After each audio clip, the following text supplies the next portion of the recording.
نبی کی مدح میں لفظوں کو ڈھالا دیکھیے اور موجو دریا دیکھیے، صحرا و لالا دیکھیے، موجو دریا دیکھیے، صحرا و لالا دیکھیے، آپ سب میں قدرت باری تعالی دیکھیے، آپ سب میں قدرت باری تعالی دیکھیے۔ اور ایک تاریخی شعر کہ ایک پیالہ دودھ میں 70 صحابہ نے پیا، ایک پیالہ دودھ میں 70 صحابہ نے پیا، معجزہ پیارے نبی کا یہ نرالا دیکھیے، معجزہ پیارے نبی کا یہ نرالا دیکھیے۔ حضرات گرامی جناب اسعد بستوی کہتے ہیں کہ ہزاروں بار بولا ہوں، ہزاروں بار بولوں گا، ہزاروں بار بولا ہوں، ہزاروں بار بولوں گا، میرا بھی ہے وہی دشمن جو ہے دشمن محمد کا، میرا بھی ہے وہی دشمن جو ہے دشمن محمد کا۔ اور زمانے بھر کی دولت لاؤ رکھ دو میرے قدموں میں، زمانے بھر کی دولت لاؤ رکھ دو میرے قدموں میں، مگر پھر بھی نہ چھوٹے گا کبھی دامن محمد کا، مگر پھر بھی نہ چھوٹے گا۔ ارشد معین صاحب کوپا گنج کی سرزمین سے تشریف لائے ہیں، جو ہے تمام شعراء کو بہت نواز رہے ماشاءاللہ۔ دوستوں میں ان سے گزارش کر رہا ہوں کہ ناظم مشاعرہ کو بھی نواز سکتے ہیں۔ دوستوں آئیے حضرات گرامی، اس وقت میں اس شخصیت کو آواز دینے جا رہا ہوں دوستوں جن کے بارے میں بتا دوں کہ جن کی زبان و بیان کی اونچائی آسمان کی بلندی کو چھوتی ہے، جس کے الفاظ و اقوال اور جملوں کی ترتیب و ترکیب صحرا کو چومتی ہے، اس عظیم شخصیت کا نام حضرت مولانا جاوید قاسمی دامت برکاتہم مدظلہ العالی، استاد مدرسہ منبع العلوم خیرآباد۔ اس وقت حضرت والا سے بڑے ادب کے ساتھ دستبستہ التماس ہے کہ حضرت والا یہاں سے وہاں تک آنے کی زحمت فرمائیں اور اپنے مواعظ حسنہ سے ہم سب کو مستفیض فرمائیں۔ میرے سامنے مولانا جاوید صاحب تشریف فرما ہے، میں ان کا استقبال کرتا ہوں، اور مولانا طیب صاحب بھی تشریف فرما ہے، میرے برادر محترم ہیں عبدالقادر صاحب، ان تمام حضرات کا اور اسلام پورا معروف کے بہت سارے چہرے، مولانا اسعد صاحب اور بہت سارے لوگ نظر آ رہے ہیں، مولانا عرفان صاحب باسا کی سرزمین پر جو میرے پھوپھا جان ہیں، ان تمام لوگوں کا استقبال خیر مقدم کرتا ہوں۔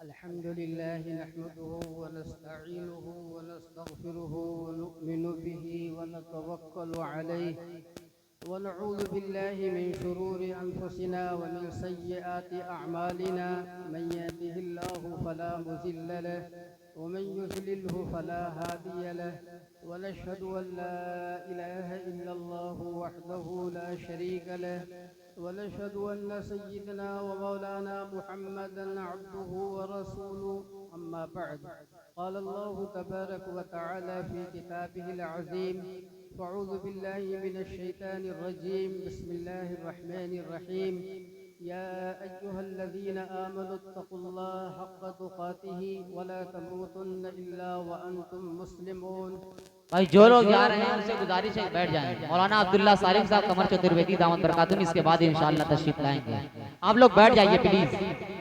عن أبي هريرة رضي الله تعالى عنه قال قال رسول الله صلى الله عليه وسلم: يمسك قوم من أمتي في آخر الزمان قردة وخنازير، قالوا يا رسول الله أمسلمونهم؟ قال نعم، يشهدون أن لا إله إلا الله وأني رسول الله، فقال أو كما قال صلی اللہ تعالی علیہ وسلم۔ صدر محترم معزز علماء کرام، حاضرین مجلس، میری پیاری مائیں اور بہنیں، میں آپ حضرات کے سامنے بہت دیر تک مولانا عبداللہ سالم کے درمیان حائل نہیں ہونا چاہتا ہوں۔ میں گھڑی دیکھ کر صرف 30 منٹ آپ حضرات کے سامنے گفتگو کروں گا۔ آپ حضرات گھڑی دیکھتے رہیے، ایک گناہ اس سے تسلی ہو جائے گی، یہ اس سے آگے نہیں بڑھیں گے، اور آپ سے مؤدبانہ میں یہ درخواست کروں گا کہ یہ چونکہ جلسہ اصلاح معاشرہ سے بھی متعلق ہے، آج امت کا جو حال ہے اسے بیان نہیں کیا جا سکتا۔ ہم جس ملک میں بس رہے ہیں، اس ملک میں نہ ہمارا جسم محفوظ ہے اور نہ ہمارا ایمان محفوظ ہے۔ اللہ نے اس کائنات میں اگر کوئی نعمت عظما کے طور پر کوئی نعمت نازل فرمائی ہے تو ایک صاحب ایمان کے دل میں ایمان عطا فرمایا ہے۔ ایمان سے بڑھ کر اس کائنات میں کوئی قیمت نہیں ہو سکتی۔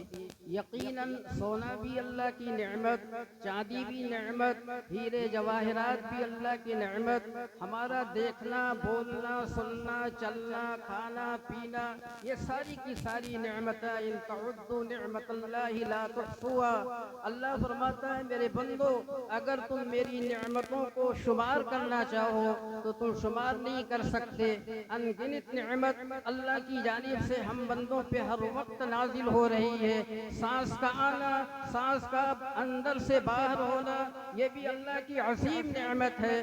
اللہ نے محض اپنے فضل و کرم سے ان ساری نعمتوں کے ساتھ ہم لوگوں کو نوازا ہے۔ لیکن میرے محترم آج جو ہم مسلمانوں کا حال ہے، ہم نے جو سب سے بڑی نعمت اس کی کیا قدر کی، یعنی ایمان کی قدر، یہ تو صحابہ اس کی قدر بتائیں گے، مصعب بن عمیر بتائیں گے، فرعون کی بیوی حضرت آسیہ بتائیں گی کہ ایمان کتنا قیمتی سرمایہ ہے۔ میں اپنی پردہ نشین خواتین کو فرعون کی بیوی آسیہ کا واقعہ سناتا ہوں۔ اللہ تعالیٰ نے قرآن کریم میں ضرب اللہ مثلا للذین آمنوا امرأۃ فرعون اذ قالت رب ابن لی عندک بیتا فی الجنہ ونجنی من فرعون وعملہ ونجنی من القوم الظالمین۔ قرآن کریم میں اللہ تعالیٰ نے فرعون جو اس دنیا میں انا ربکم الاعلی کا دعویٰ کیے ہوئے تھا کہ میں سب سے بڑا رب ہوں، اس کی زوجیت میں رہنے والی بیوی خاتون حضرت آسیہ حضرت موسیٰ علیہ السلام کے ہاتھ پر ایمان لاتی ہے، انہیں اللہ کا پیغمبر تسلیم کرتی ہے، اپنے شوہر کو رب نہیں تسلیم کرتی۔ فرعون کو جب اس بات کا علم ہوا کہ میرے گھر میں رہنے والی میری بیوی پہ بھی موسیٰ کا جادو چل گیا تو اس نے اپنی بیوی کو بلایا اور اسے ڈرایا اور دھمکایا کہ دیکھ تو عیش و عشرت کی زندگی گزار رہی ہے، تو ایک محل میں زندگی گزار رہی ہے، نہ جانے تیری جیسے خواتین پریشانیوں کے عالم میں وہ زندگیاں گزار رہی ہیں، تو نعمتوں سے مالا مال ہے، اگر تو موسیٰ کے رب کا انکار نہیں کرے گی اور مجھے اپنا رب تسلیم نہیں کرے گی تو میں تمہیں ایسی سزا دوں گا کہ تجھے ہمیشہ یاد رہے گا اور تیرا وجود اس دنیا سے مٹ جائے گا۔ حضرت آسیہ نے اس ظالم فرعون کو کیا جواب دیا تھا؟ فَقْدِ مَا أَنْتَ قَاضٍ إِنَّمَا تَقْضِي هَذِهِ الْحَيَاةِ الدُّنْيَا۔ فرعون تو مجھے جان کی دھمکی دینا چاہتا ہے، میرا وجود مٹانا چاہتا ہے، جو کلمہ میرے دل کے اندر اتر آیا ہے اور جس رب کو میں نے رب تسلیم کر لیا ہے، تیری مجال نہیں کہ اس کی ربوبیت میرے سینے سے تو نکال دے۔ تو مجھے جان سے مارنا چاہتا ہے، تو مجھے جان سے مار ڈالے، لیکن یہ نہیں ہو سکتا کہ میں اپنے کلمے کا سودا تم سے کر لوں۔ تاریخ گواہ ہے، قرآن کریم کی تفسیر گواہ ہے، فرعون نے اپنی اس بیوی کو جو اس کی سب سے چہیتی بیوی تھی کیسی کڑی سزا میں مبتلا کیا۔ روایتوں میں آتا ہے کہ ظالم فرعون نے اپنی بیوی کو جلادوں کو بلا کر چت لٹا دیا اور دونوں ہاتھ اور دونوں پاؤں میں کیل ٹھکوا دیا۔ میں آپ حضرات سے پوچھتا ہوں کہ ایک سوئی اگر ہمیں چبوئی جائے تو کتنی تکلیف ہوگی، اور ایک کل پاؤں میں ٹھوک دیا جائے کتنی تکلیف ہوگی۔ مائیے بے آب کی طرح انسان تڑپنے لگے گا، لیکن فرعون کی بیوی آسیہ نے اپنے ایمان کا سودا نہیں ہونے دیا، انہوں نے ایمان کی قدر پہچانی۔ ہم مسلمان نہیں پہچان رہے ہیں، 14 صدی کے مسلمان اپنے ایمان کی حقیقت کو نہیں سمجھ رہے ہیں۔ ہماری بیٹیاں غیروں کے ساتھ ایمان کا سودا کر کے ابدی جہنم کا کندن بن رہی ہے۔ میں اپنی بیٹیوں اور اپنی بہنوں کو بھی مؤدبانہ درخواست کر رہا ہوں، میری آواز عورتوں تک بھی پہنچتی ہے۔ اللہ نے بے مانگے ایمان جیسا قیمتی سرمایہ اگر انہیں عطا کیا ہے تو اس کی قدر کریں، اور آئے دیکھیں فرعون کے محل میں رہنے والی آسیہ سے پوچھیں کہ ان کے ساتھ اس ایمان کی وجہ سے کتنی کڑی سزا انہیں دی گئی کہ